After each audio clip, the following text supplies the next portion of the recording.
Meus amados irmãos, hoje pela manhã, conforme nós já havíamos anunciado, nós começamos uma nova série de mensagem intitulada O Caminho do Natal de Jesus.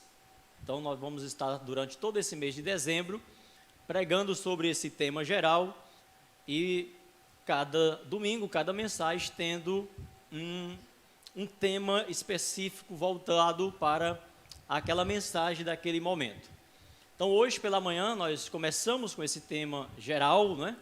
O caminho do Natal de Jesus, e nós abordamos ali Mateus capítulo 1, do versículo 1 ao 17, como base de introdução, e falamos ali da genealogia de Jesus Cristo, e também já adentramos um pouco no pano de fundo que está por trás de todo aquele período que nós conhecemos como o período interbíblico, ou os 400 anos de silêncio profético, onde não houve profecia, onde não houve visão nem revelação de Deus, mas que aquele tempo foi um tempo de preparação e de ação de Deus, como nós vimos hoje pela manhã, preparando o ambiente, preparando o próprio tempo, como Paulo vai nos dizer lá em Gálatas, né, capítulo 4, versículo 4 e 5, que vindo à plenitude dos tempos, Deus enviou o seu Filho, nascido sobre a lei, nascido de mulher, para libertar todos aqueles que estavam presos, escravos à lei e ao pecado, né?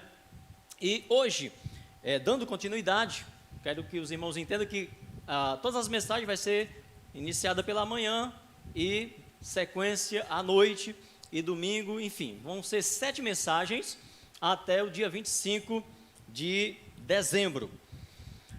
De modo que, se você não acompanhou, não esteve aqui presente, nem de casa você acompanhou a mensagem de hoje pela manhã, então, se você quiser compreender melhor a continuidade, é importante que você veja a mensagem que foi pregada pela manhã, porque nós não vamos fazer basicamente nenhuma menção aos tópicos que abordamos pela manhã.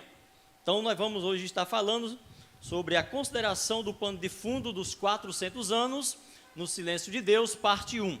Próximo domingo pela manhã veremos a parte 2 e assim por diante, tá bom? Então convido você para estar abrindo a sua Bíblia nesse momento em 2 Crônicas, capítulo 36, versículo 14 ao 23.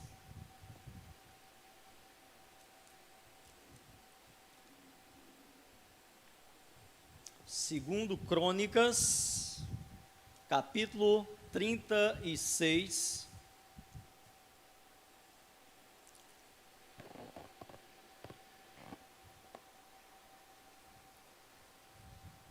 vamos ler do versículo 14 ao versículo 23.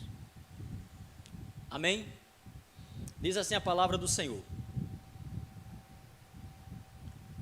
Além disso, todos os chefes dos sacerdotes e o povo se tornavam cada vez mais infiéis, seguindo as abominações dos gentios e contaminando a casa do Senhor, que ele tinha consagrado em Jerusalém. O Senhor Deus de seus pais enviou-lhes a sua palavra sem cessar, por meio dos seus mensageiros, porque se compadeceu do seu povo e da sua habitação. Mas eles zombaram dos mensageiros de Deus e desprezaram as suas palavras e escarneceram dos seus profetas, até que a ira do Senhor subiu tanto contra o seu povo, que não houve mais nenhum remédio. Fez subir contra eles o rei dos caldeus, o qual matou os seus jovens à espada no seu santuário, e não teve piedade nem dos jovens, nem das donzelas, nem dos velhos, nem dos decrépitos. Deus entregou a todos nas mãos de Nabucodonosor. Todos os utensílios da casa de Deus, grandes e pequenos, os tesouros da casa do Senhor, os tesouros do rei e dos seus príncipes, levou para a Babilônia. Queimaram a casa do Senhor, e derrubaram os muros de Jerusalém, todos os seus palácios, queimaram a fogo e destruíram todos os seus objetos preciosos. Os que escaparam da espada levou para a Babilônia e se tornaram servos dele e de seus filhos até o tempo do reino da Pérsia. A terra gozou os seus sábados, todos os dias da sua desolação ela descansou, até que se completaram os 70 anos em cumprimento da palavra que o Senhor falara por intermédio de Jeremias. No primeiro ano de Ciro, rei da Pérsia, para que se cumprisse a palavra do Senhor falada por intermédio de Jeremias, despertou o Senhor o espírito de Ciro, rei da Pérsia, de modo que ele fez passar pregão por todo o seu reino, como também por escrito, dizendo: assim diz Ciro, rei da Pérsia, o Senhor, Deus dos céus, deu-me todos os reinos da terra e me encarregou de lhe edificar uma casa em Jerusalém, que está em Judá. Quem há entre vós, de todo o seu povo, o Senhor seu Deus seja com ele e suba. Continuando Esdras, no primeiro ano de Ciro, rei da Pérsia, para que se cumprisse a palavra do Senhor, falada por intermédio de Jeremias, despertou o Senhor o espírito de Ciro, rei da Pérsia, o qual fez passar pregão por todo o seu reino, como também por escrito, dizendo: assim diz Ciro, rei da Pérsia, o Senhor Deus dos céus me deu todos os reinos da terra, e me encarregou de lhe edificar uma casa em Jerusalém de Judá. Quem há entre vós, de todo o seu povo, seja seu Deus com ele. Suba a Jerusalém de Judá, e edifique a casa do Senhor, Deus de Israel, o Deus que habita em Jerusalém. Amém? Deus, muito obrigado pela tua preciosa palavra, Pai, que nós lemos nesse momento, Senhor. Esta palavra infalível, esta palavra fiel e verdadeira, que confirma todas as tuas promessas, que confirma todos os teus propósitos desde a eternidade. E assim, Deus, nesse momento, peço mais uma vez que o teu Santo Espírito esteja nos iluminando para que possamos dar continuidade a esta mensagem, ou esta série de mensagens que nós começamos pela manhã, sobre o caminho exaustivo até o Natal, até o nascimento de Jesus. Assim pedimos a tua graça para que possamos entender esse tempo do qual o Senhor, terminado ali as profecias, terminado ali o ministério dos profetas e dos reis de Israel, o Senhor encerra por 400 anos aquela presença profética até o anúncio, o brado do anjo Gabriel, anunciando que a virgem conceberá e dará à luz ao Salvador. Nós te oramos em nome de Jesus. Amém.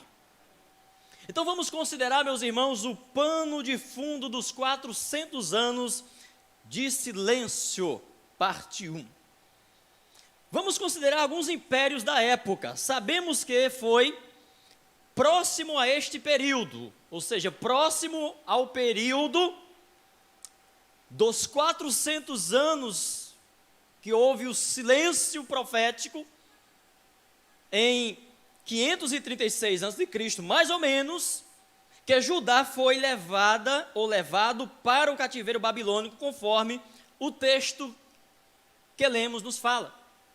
Ficando lá por 70 anos, este é o tempo que Judá vai ser governado pelos seus últimos 5 reis, os quais estão descritos aqui no capítulo 35 e aqui no capítulo 36 de 2 Crônicas. Judá teve ao todo 23 reis, como os irmãos bem sabem. Até Salomão, o reino estava unido. Saul, Davi, Salomão. Em Salomão, que passou o reino para Roboão, veio a divisão do reino, ficando o reino de Israel e o reino de Judá. O reino de Israel com sua capital Samaria e o reino de Judá com sua capital Jerusalém. O reino de Judá ficou conhecido como o reino do sul e o reino de Israel ficou conhecido como o reino do norte. O reino de Judá ficou com 2 tribos e o reino de Israel, o reino do norte, ficou com as 10 tribos, conforme a divisão. Então, queridos, no nosso texto que nós lemos, fala, os versículos anteriores, sobre os últimos 5 reis que governaram Judá. Josias, que na contagem até o finalzinho é os últimos 5 reis, Josias é o 29º rei. Josias foi o último rei bom da história de Judá. E diga-se de passagem, irmão, Josias, na minha opinião, foi o melhor rei de Judá. Se você observar as reformas que Josias fez, a Páscoa no período de Josias, você sabe que quem era o pai de Josias? O pai de Josias foi um rei mau, Amon. Quem era o pai de Amon? Manassés, cruel, pior ainda. Quem era o pai de Manassés? Ezequias, um rei bom. Então Ezequias, um rei maravilhoso. Manassés, filho de Ezequias, terrível. Amon, filho de Manassés, terrível. E aí vem Josias, um rei maravilhoso. Só não vou dizer que ele foi melhor do que Davi, porque Davi é a referência para todos os demais reis. Mas dentre todos, se você for ver na Bíblia, Josias foi um rei que reavivou Israel. Ele restaurou o templo, ele buscou a lei, ele comemorou a Páscoa que estava desprezada. Enfim, Josias foi um rei maravilhoso. Mas os filhos de Josias, ou os últimos 4 reis depois de Josias, foi um desastre. Foi exatamente nesse período que acontece a leva ou a invasão de Jerusalém. Então nós temos, só para os irmãos compreenderem um pouquinho melhor, nós temos na sequência aí estes reis, né, que fizeram o que era mal aos olhos do Senhor, culminando com esta rebeldia, o cativeiro babilônico. Jeocás, que foi o 20º rei de Israel, Jeoiaquim, o 21º, Joaquim, o 22º, este foi levado preso quando Nabucodonosor invadiu Judá. Esse rei, Joaquim, foi levado preso para a Babilônia, ficando lá preso em uma masmorra, até que o Nabucodonosor velho morre e sobe o Nabucodonosor novo, né, o Evil-Merodach. E aí ele dá liberdade ao rei Joaquim. Quando ele foi levado para Judá, ainda era um rei jovem. E o último rei de Israel foi o Zedequias. Foi um rei muito rebelde, muito teimoso. E Zedequias foi levado para a presença de Nabucodonosor na Babilônia. Lá na frente de Zedequias, os seus filhos foram mortos na sua frente. E depois o Nabucodonosor vazou os olhos de Zedequias. De modo que por volta de 445 a.C. acontece o retorno dos judeus para Jerusalém, liderados por Neemias e Esdras, conforme está escrito lá em Daniel, capítulo 9, versículo 25. E o povo volta à sua habitação normal. Os impérios persas, na pessoa de Ciro, Dario, Artaxerxes e Assuero, eles foram bastante generosos com Israel naquele período. Eles davam liberdade para os judeus viverem e cultuarem livremente a Deus. Eles podiam ter lá as sinagogas para as leituras da lei, eles podiam ter os seus momentos ali de oração. Ciro, por exemplo, como nós vimos na leitura feita, Deus o chamou de meu servo. E foi ele que tomou a iniciativa, Deus despertou o espírito de Ciro, para que ele passasse pregão entre todos os cativos ali já no reino da Pérsia, que tinha vencido o reino da Babilônia, o império da Babilônia, e ele levanta ali os filhos de Israel, aqueles que tinham disposição para voltar para Jerusalém e reedificar Jerusalém, e acontece esta volta. Então, um dos aspectos, meus irmãos, deste rei, do rei Ciro, era que ele tinha de fato uma política ecumênica e tolerante, que se caracterizava pelo respeito às culturas dos povos conquistados, sem imposição de crenças ou de hábitos. O Império Medo-Persa se estende até, nós falamos isso pela manhã, ele vai do ano 336 a.C. ao ano 332, mais ou menos. Então vale lembrar que antes mesmo de Judá ser levado para a Babilônia, o reino do norte, Israel, cuja capital era Samaria, já estava sob o domínio da Assíria. o rei levou a todos para a Síria no ano 722.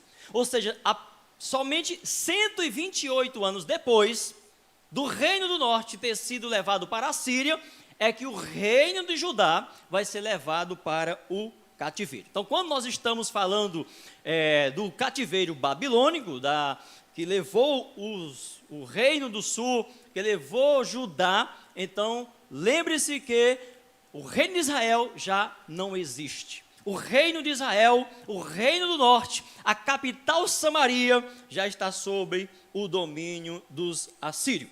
Então o rei da Síria deixou Samaria deserta, mas depois ele povoou a cidade com povos de várias nacionalidades, formando ali uma mistura de judeus que se casaram entre eles, originando quem? Os samaritanos.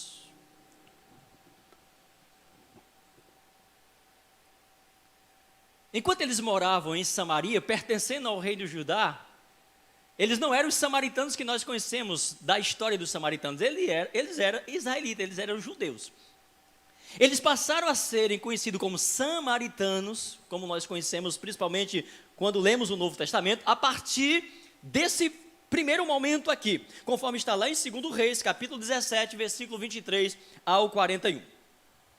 Quando Judá volta, meus irmãos, para Jerusalém, do cativeiro lá de Babilônia, os samaritanos que moravam em Samaria, ou seja, primeiramente o rei da Síria leva todos eles para a Síria, a cidade fica deserta, depois o rei da Síria traz de volta alguns samaritanos, inclusive sacerdotes, para poder ensinar a lei ali aos povos, e quando Judá volta do cativeiro babilônico para Judá, os samaritanos que estão morando ali em Samaria, antiga capital de Israel, do Reino Norte, que não existe mais, eles se oferecem para ajudar a Neemias na reconstrução do templo, ou melhor, a Esdras, não é? Neemias é outro caso, mas estão todos juntos. Então eles se oferecem para Esdras, ajudar a Esdras e os demais a reconstruir ali o templo, conforme está em Esdras, capítulo 4, versículo 1 ao versículo 24. Mas Esdras diz que não,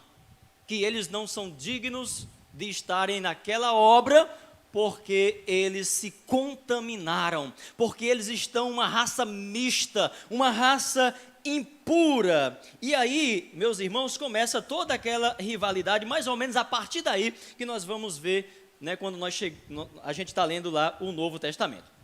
Então, esse texto de Esdras, capítulo 4, versículo 1 ao versículo 24, ele é interessante porque ele também faz menção aos imperadores desta época, da época do Império Medo-Persa, em que Israel está sob o domínio desse império, mas tendo toda a liberdade, inclusive de construir o templo, de reconstruir os muros e habitar ali tranquilamente, enquanto no governo de Medo-Persa, e quando volta para Jerusalém, com toda a segurança que era oferecida por este império Medo-Persa. Então, se você ler depois, né, a gente não está pedindo para ler os textos, porque são textos que é importante você estar meditando em casa. Se você ler depois, Esdras vai falar aí de Ciro, Dario, Artaxerxes e Assuero, que são os reis conhecidos e que Deus chama especialmente a Ciro de meu servo, por Deus mesmo ter despertado o seu espírito.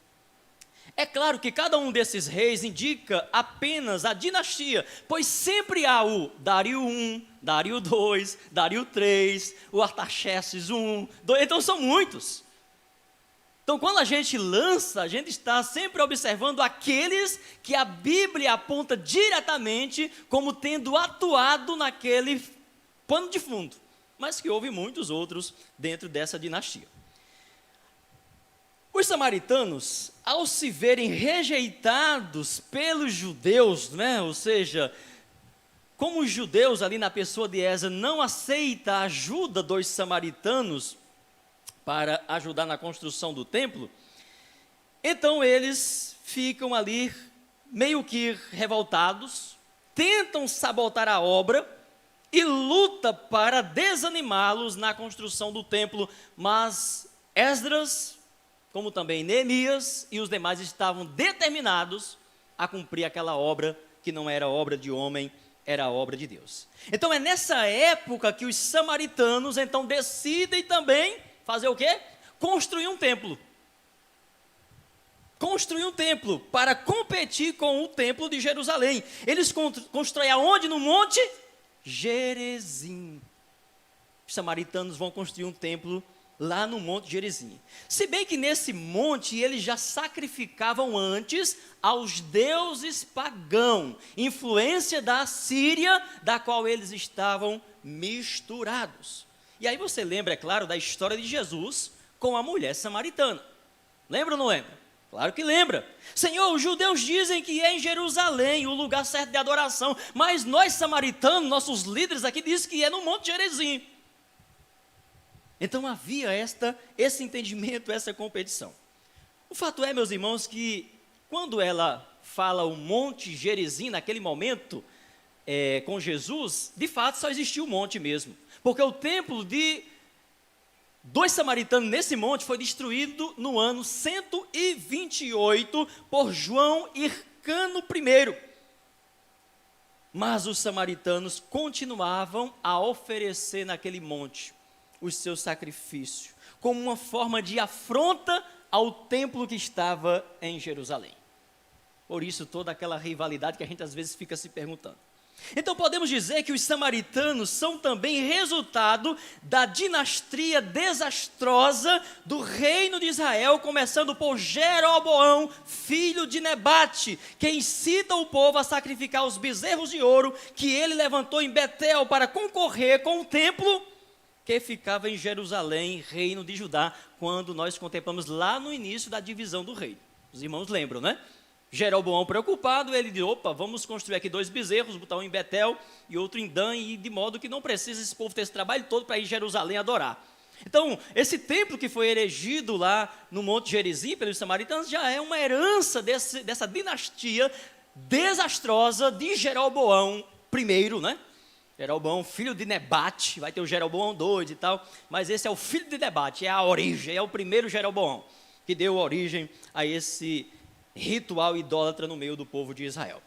Então, o ódio maior dos judeus aos samaritanos, que vai culminar de vez a segregação entre eles, se dá exatamente no período em que, aquele nomezinho maravilhoso que eu falei pela manhã, Antíoco IV Epifânio, invade Jerusalém, ataca Jerusalém, profana o templo, nós vamos ver isso um pouco mais à frente. E sabe o que acontece? Os samaritanos não entram na briga. Os samaritanos não apoiam para defender o templo de Jerusalém e ainda diz que não tem nada a ver com esse povo. Nós não pertencemos a essa raça. É aí onde cria a maior rivalidade entre judeus, considerados legítimos judeus, e samaritanos. Porque além deles serem uma raça misturada, na hora de se redimirem, na hora de apresentar o seu sangue hebreu e defender o templo de Jerusalém, um lugar da adoração que foi profanado por esse imperador cruel, essa espécie de anticristo, nós vamos ver um pouquinho mais à frente, eles simplesmente dizem, olha, nós não pertencemos a esse povo. Em outras palavras, nós somos dos assírios, nós pertencemos ao reino da Síria. Nós não comungamos com Israel.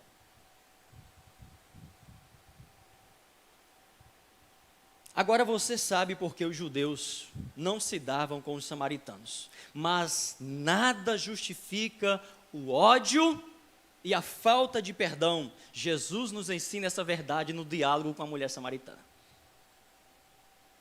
Por isso que os discípulos ficam maravilhados, porque os discípulos, enquanto ainda naquele contexto, odiavam os samaritanos como bons judeus, como todo bom judeu tinha que odiar os samaritanos.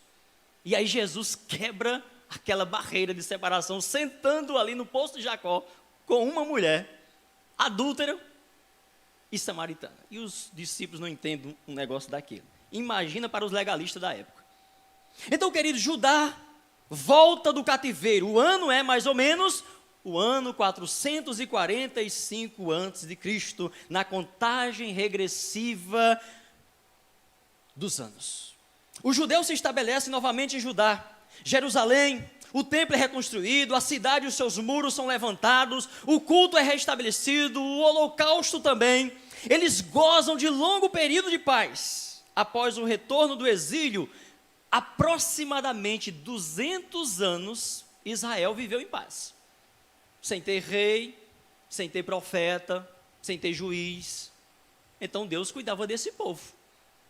Então, como nós falamos pela manhã, essa página branca não era tão branca assim. Ela é branca no sentido, como nós falamos, de não ter tido uma voz profética.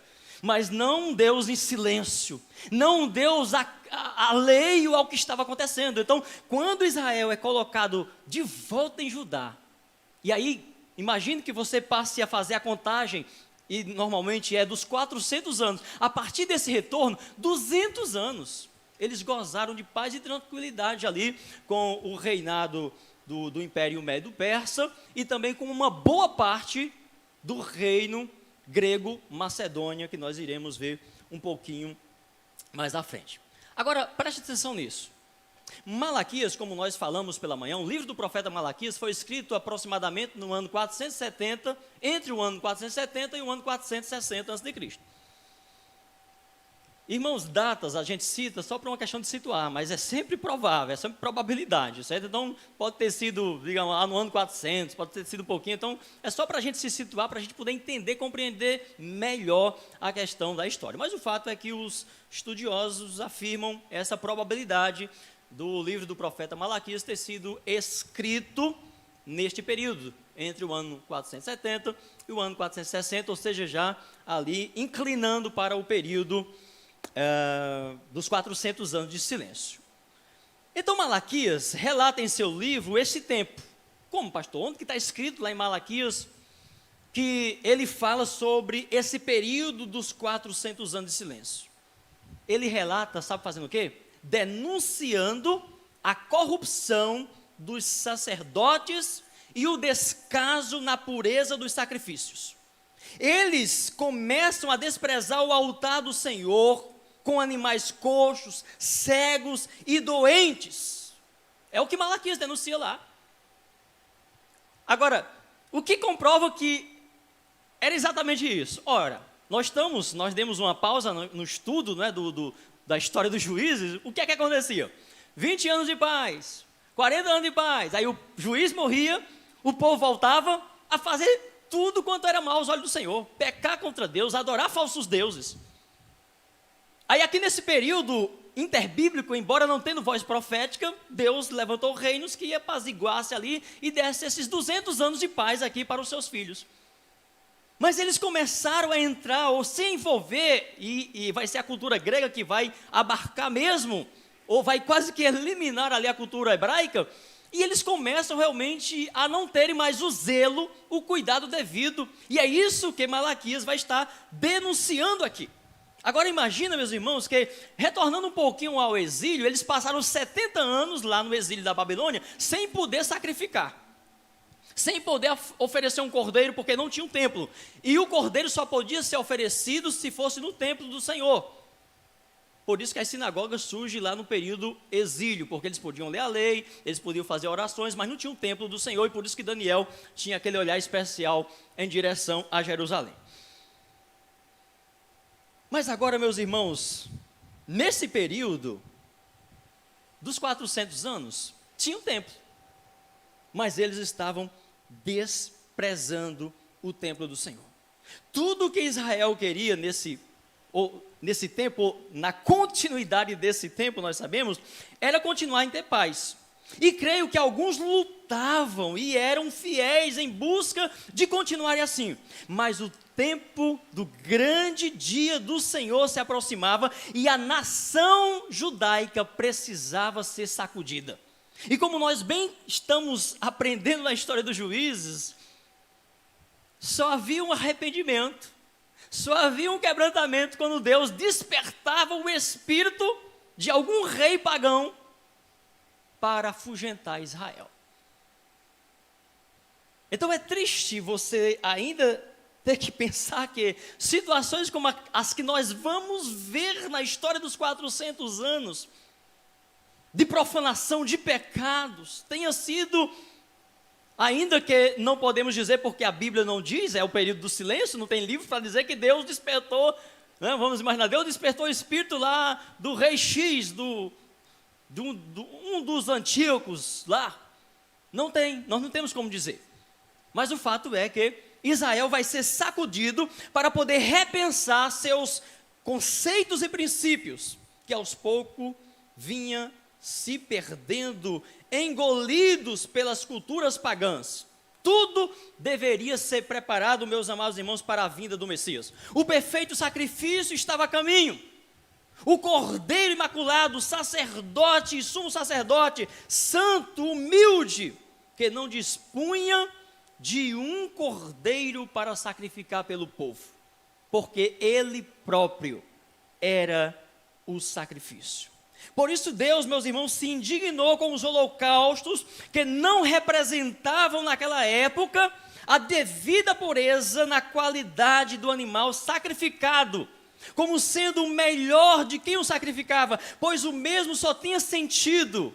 O animal sacrificado no altar do Senhor só tinha sentido, só tinha valor diante de Deus, se esse estivesse apontando, se esse estivesse direcionado para o Cordeiro de Deus, que encerraria toda a espécie de sacrifício quando ele mesmo fosse sacrificado, imolado para nós. E Malaquias denuncia o descaso dos sacerdotes. Você vê que o livro do profeta Malaquias é uma denúncia direta aos sacerdotes. Não há uma denúncia aos profetas, não tem profeta. Na época dos 400 anos de silêncio, tem sacerdote. Mas como nós vamos ver até o final dessa série, antes de adentrar no nascimento propriamente dito, os sacerdotes tinham se corrompido, viviam realmente mais envolvidos pela política, pelo agrado aos governadores da época, para garantir, de certa forma, o prestígio, do que realmente seguindo lá os ensinos sagrados do Senhor. Obrigado. Então Malaquias diz que eles eram capazes de dar o melhor para os seus governadores. Malaquias vai dizer isso. Apresenta o coxo lá para o teu governador, vai ver se ele vai te exaltar. Malaquias, em outras palavras, está dizendo: vocês apresentam sempre o melhor para o governador, para os pagãos, mas para Deus, Deus está vendo. Vocês estão apresentando coxo, aleijado. Eu imagino, irmãos, a casa de Deus cair nos pedaços naquele período interbíblico. E eles lá nos palácios dos reis, e aquelas festanças todas. E a casa de Deus desabitada. E quando ofereciam um sacrifício, era aqueles. Esse é o pano de fundo dos 400 anos que antecedeu o melhor de Deus, a revelação gloriosa de Deus. Então Malaquias diz que eles eram capazes de dar o melhor para os seus governadores, para adquirirem prestígio diante dos mesmos, mas negavam o seu melhor para o Senhor, desprezavam o seu altar. São denunciados através de Malaquias, dizendo que eles estavam roubando a Deus. Mas tão insensíveis eles estavam, que eles diziam: nós, roubando a Deus. E aí Malaquias vai trazer todo aquele relato, ou seja, o altar, os gasofiláceos do templo, já não recebia mais uma oferta, já não recebia mais aquele zelo. A região, meus irmãos, da Palestina, como nós sabemos, sempre foi muito importante, né? E sempre foi uma disputa, e por ser uma rota comercial, política, estratégica, na passagem de tropas invasoras, ela era muito cobiçada por muitos países, especialmente Egito, Síria, Babilônia, e não foi diferente com os gregos e romanos. Na verdade, Israel era como se fosse o recheio do sanduíche. Ou seja, Egito cá embaixo, Síria aqui, e fazia fronteira ali com 3 países, né, com 3 países, tinha Líbia, Síria, Jordânia, Egito, e ainda fazia, né, fronteira ali, uma junção, na verdade, com a Europa, Ásia e África. Então, apesar de ser tão pequenininho ali, mas era como se fosse realmente o recheio do sanduíche daqueles povos. em uma terra, meus irmãos, visível a todos. Era uma terra visível a todos. Apesar de tão pequena, parece que toda guerra, ainda que não tivesse nada a ver com Israel, eles estavam sempre no meio das rotas de colisão. Foi o que aconteceu, por exemplo, com Josias, o último rei bom de Israel que nós citamos no início da mensagem. Conforme está lá em 2 Reis, capítulo 23, se você quiser anotar, versículo 29 e versículo 30, e também está em 2 Crônicas, capítulo 35, versículo 20 ao 56. Diz lá o texto que o faraó Neco sobe com sua tropa para atacar a Síria. E Josias vai ao encontro de faraó Neco, como que dizendo, por aqui você não passa. Você quer atacar a Síria? Você toma outro caminho, você não vai passar por dentro de Judá não. E aquele rei maravilhoso, coisas que nós não entendemos, foi morto por faraó Neco, naquela ocasião, naquele momento. Morreu ali, faraó simplesmente matou e acabou, matou a glória de Israel, a glória de Judá. O único rei bom é morto pela espada do faraó Neco. Entre os anos 336 e 331 a.C., cai o império Medo-Persa de Dario III. Este império é vencido pelo império grego macedônio de Alexandre Magno, o Grande. Ele é o cara, neste primeiro momento, ele foi bastante tolerante com os judeus, como foram os persas, com seus costumes e tradições. Não interfere na sua fé e crença no Deus único. Muito embora sua política seja transformar aquele mundo pela cultura grega, cujo lema é o saber, é a filosofia, é moldar nações aos costumes gregos, a começar pela língua. A língua dos hebreus, o hebraico, já está enfraquecido pela influência babilônica que falava o aramaico. Agora, o hebraico ia ser mais uma vez diminuído, influenciado por outra língua, o grego. Era o século IV a.C. Na contagem regressiva do Cairo divino, se cumprindo. Alexandre o Grande era um dos maiores conquistadores de todos os tempos, abriria agora caminho para finalmente se inaugurar uma nova era. O silêncio de Deus com o seu povo abria caminho para que profecias importantes se cumprissem também neste período. Só para que os irmãos tenham uma ideia, Alexandre na sua época conquistou praticamente todos os reinos à sua volta. Ele conquistou a Pérsia, Babilônia, a Palestina, a Síria, o Egito e a Índia Ocidental.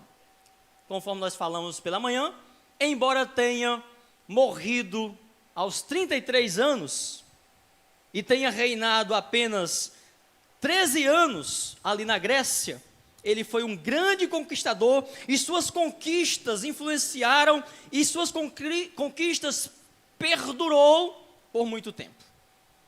Alexandre adotou um princípio que foi adotado também pelos persas, que foi de não oprimir e tentar angariar simpatia entre os conquistados. Com isso, ele conquista a simpatia do povo, ele cria laços locais, ele adere a elementos e aspectos culturais locais, ele mescla religião e cultura, mas leva sobretudo o que há de mais importante para as nações vencidas, que é a questão da língua. Ele não só tinha uma política de expansão, mas ele tinha uma política de criar uma só cultura, um só povo, uma só língua. É o processo que os historiadores chamam de helenismo. O helenismo é a principal e mais importante propagação de Alexandre. Alexandre, que era da Macedônia, mas por ter sido educado ali sobre os valores gregos, né? Ele tinha como preceptor o Aristóteles.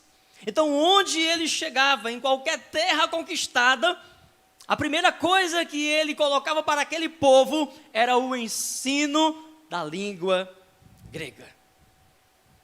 Ele pretendia globalizar o mundo de então com a língua grega.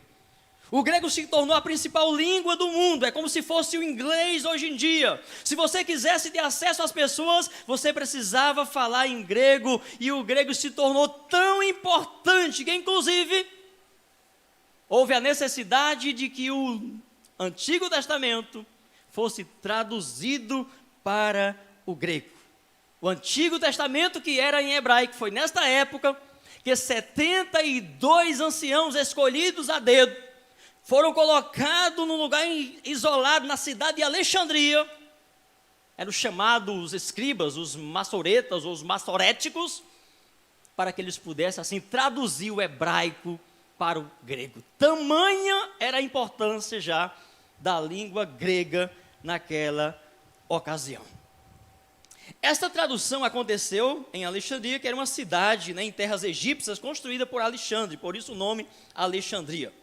Para o cristianismo, a língua grega teve a maior marca deixada por esta época. A língua marcou o início de uma nova era e também veio trazer graves conflitos para os hebreus, mais conservadores da época, que temiam perder as suas origens semíticas. Depois da morte de Alexandre Magno, aí a coisa começa a se complicar para os judeus, cuja boa parte estava contaminado pela cultura grega, cujo lema maior era a ênfase ao humanismo, à beleza, à estética e à diversão cultural. A ênfase helenista aos aspectos da beleza levou parte dos judeus a negligenciar rituais religiosos judaicos, de tão envolvidos, de tão encantados, que eles ficaram com aquela maravilha, com aquela novidade, com aqueles teatros, não é? Com aquela beleza. Então os gregos davam muita ênfase à diversão, à cultura. Em consequência, meus irmãos, disso, a adoração passou a se preocupar com a aparência externa em detrimento do conteúdo, conceito que acabou impactando de forma permanente o judaísmo. O imperador Alexandre, ele fez tanto bem ao povo judeu daquela época, que eles ficaram fascinados com a cultura grega. A gente não tem tempo, mas eu poderia fazer aplicação muito importante aqui, mesmo a gente estando tão distante de tudo isso que aconteceu, que foram os 400 anos. É claro que a gente não olha para a cultura grega da época, sobretudo a língua, com desaprovação, porque nós sabemos a importância que foi o grego para a própria tradução da Bíblia. Mas nós sabemos também o ponto negativo que tudo aquilo trouxe para a cultura judaica naquela época, naquela ocasião.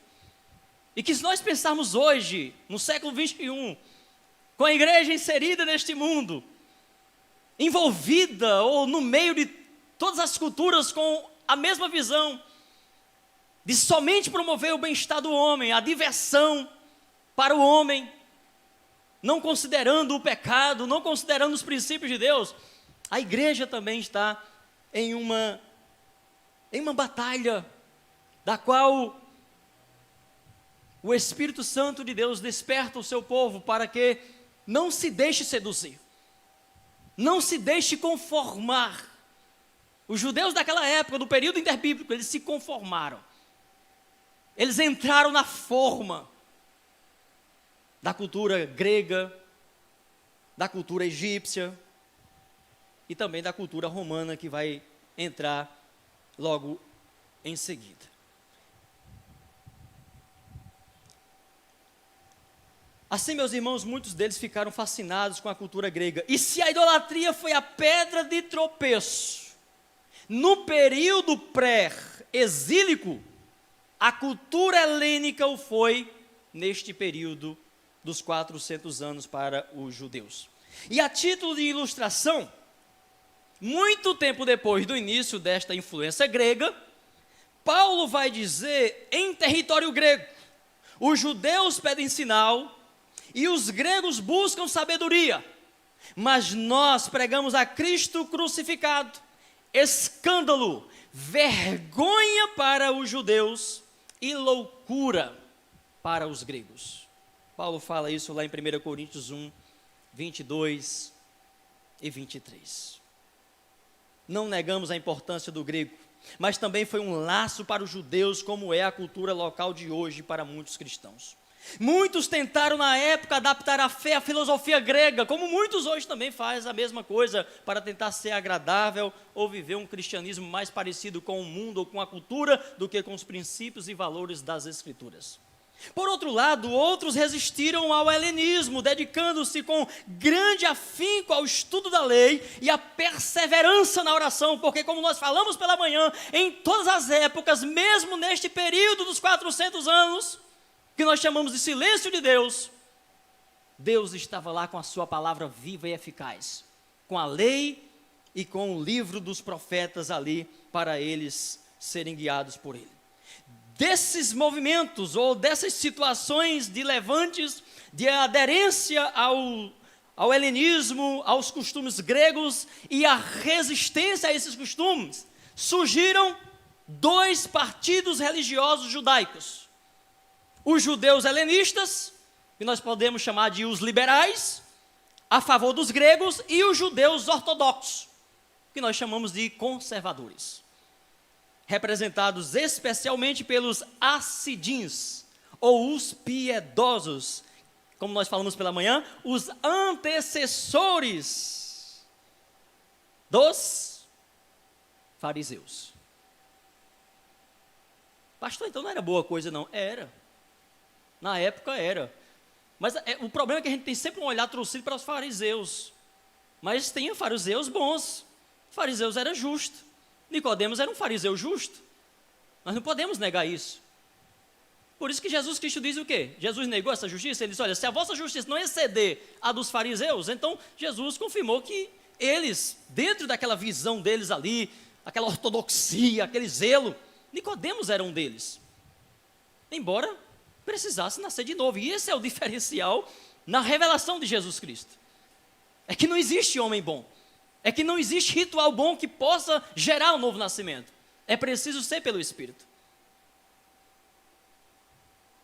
A luta pelo poder entre esses dois grupos criou uma polarização judaica em relação à política, à cultura e à religião. Foi justamente esse tipo de conflito, meus irmãos, que causou a invasão de Antíoco IV Epifânes no ano 167 a.C.